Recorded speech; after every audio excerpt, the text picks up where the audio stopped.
गुरु प्यारी साध संगत जी, आप सभी को प्यार भरी राधा स्वामी जी। प्यारी साध संगत जी, चलिए हम अपने महाग्रंथ को कंटिन्यू करते हैं और आज का अपना शीर्षक है हुजूर साहब की ऐतिहासिक प्रतिज्ञा।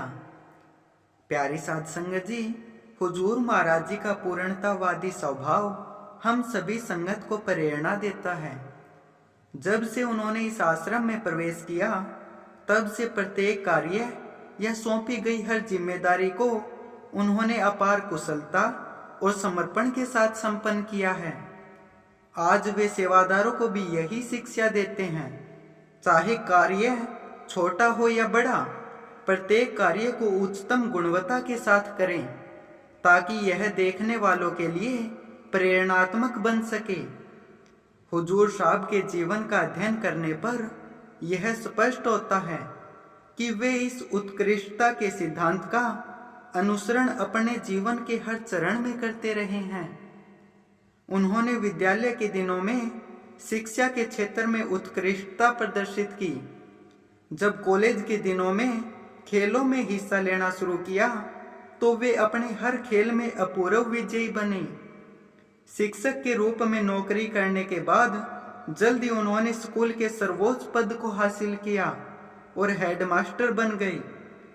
जब आश्रम में आए तो उन्होंने बड़े महाराज जी के सबसे मेहनती शिष्य का दर्जा प्राप्त किया और जब ध्यान अभ्यास में लगन लगाई तो पूरे संगत में उनसे ज्यादा समय और मेहनत करने वाला अभ्यासी कोई नहीं था।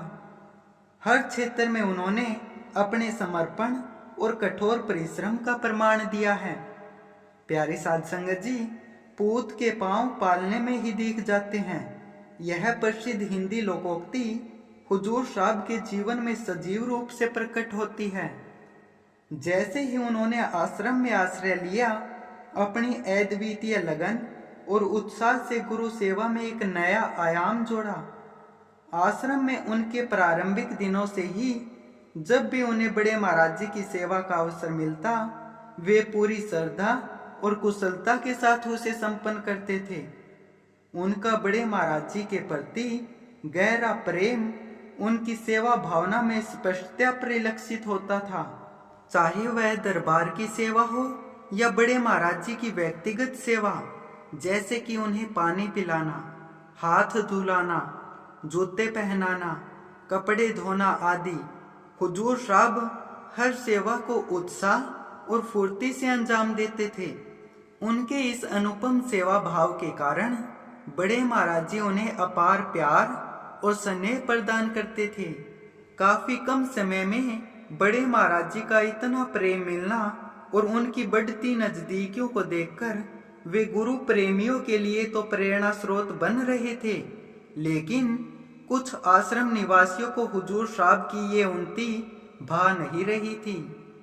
कुछ आश्रम निवासी जो हुजूर साहब के आश्रम आने से पहले बड़े महाराज जी की निजी सेवा में नियुक्त थे, उनको हुजूर साहब की इतनी कम समय में इतनी प्रसिद्धि हो जाना हजम नहीं हो पा रही थी।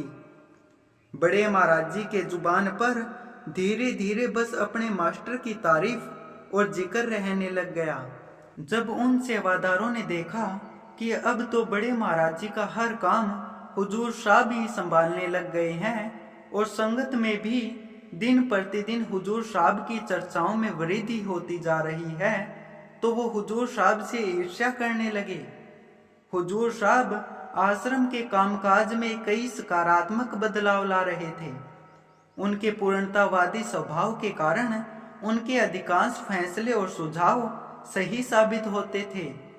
जब उनसे ईर्ष्या करने वाले लोग उनकी सेवा और वर्तमान काम में कोई दोष नहीं ढूंढ पाए, तो उनके गुजरे हुए वक्त के दोषों और गलतियों को उजागर कर उनका मजाक उड़ाने लगे।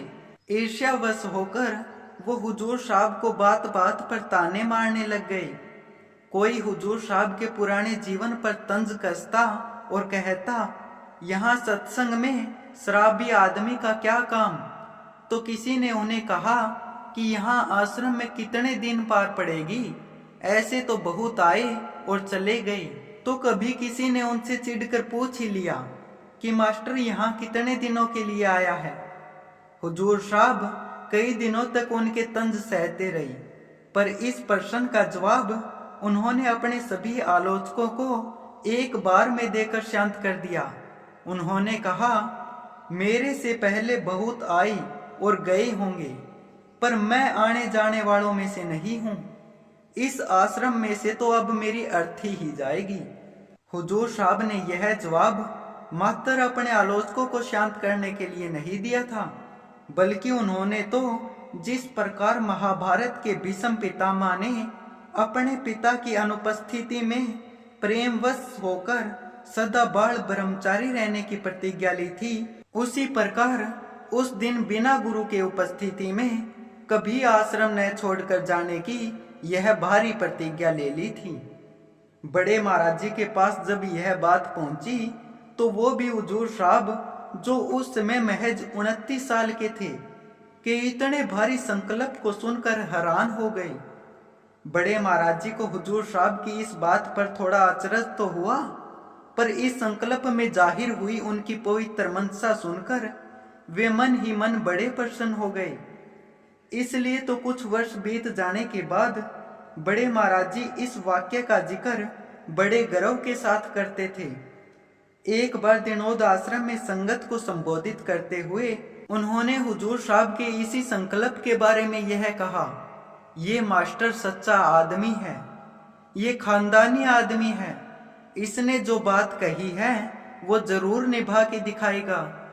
इसी तरह एक बार भिवानी सत्संग में उन्होंने इसी विषय में हुजूर साहब को आशीर्वाद देते हुए फरमाया कि जो इशारे से मानता है वो देवता है, कहने से जो मानता है वो आदमी है। कई कई ऐसी बातें हो जाती है, बात जब जुबान पर आ जाती है तो वो कह ही देनी चाहिए। मैंने मास्टर से कितनी ही बातें कही कि तुम ये हो वो हो। बात यह है कि इसको मेरे पास आए हुए 17-18 वर्ष हो गए हैं। हे सत्संगियों, जब यह आया था उस वक्त इसने यह बात कही थी कि इस आश्रम से अब मेरी अर्थी ही निकलेगी, चाहे कुछ भी होता रहे। यह तो आगे मालिक की मौज है, पर मालिक इसकी इज्जत बनाए रखे। प्यारी साध संगत जी, सशक्त इच्छा शक्ति वाले व्यक्ति न केवल अपने जीवन की दिशा को बदलते हैं, बल्कि इतिहास के पथ को भी नया आकार देते हैं। यह उनकी दृढ़ संकल्प शक्ति होती है जो उन्हें समय और परिस्थितियों को अपनी इच्छा अनुसार मोड़ने की क्षमता प्रदान करती है। हुजूर महाराज जी का अटल संकल्प भी इसी तरह का एक चमकदार उदाहरण है। उनका जीवन और उनके कर्म यह सिद्ध करते हैं कि मजबूत इरादे और अडिग निश्चय से व्यक्ति किसी भी कठिनाई को पार कर सकता है और अपने लक्ष्यों को प्राप्त कर सकता है। उस दिन हुजूर साहब ने अपने दिल की गहराई से अपनी इच्छा प्रकट की थी कि वे इस पवित्र आश्रम से कभी नहीं जाएंगे। प्यारी साध संगत जी, बड़े महाराज जी की कृपा और उनकी अटूट इच्छा शक्ति के चलते हुजूर साहब ने एक ऐसा इतिहास रचा है कि उनकी उपस्थिति और आध्यात्मिक छाप इस पवित्र धरती पर सदैव बनी रहेगी। प्यारी साध संगत जी, कल फिर यहीं से हम अपने महाग्रंथ को कंटिन्यू करेंगे। तब तक आप सभी को प्यार भरी राधा स्वामी जी।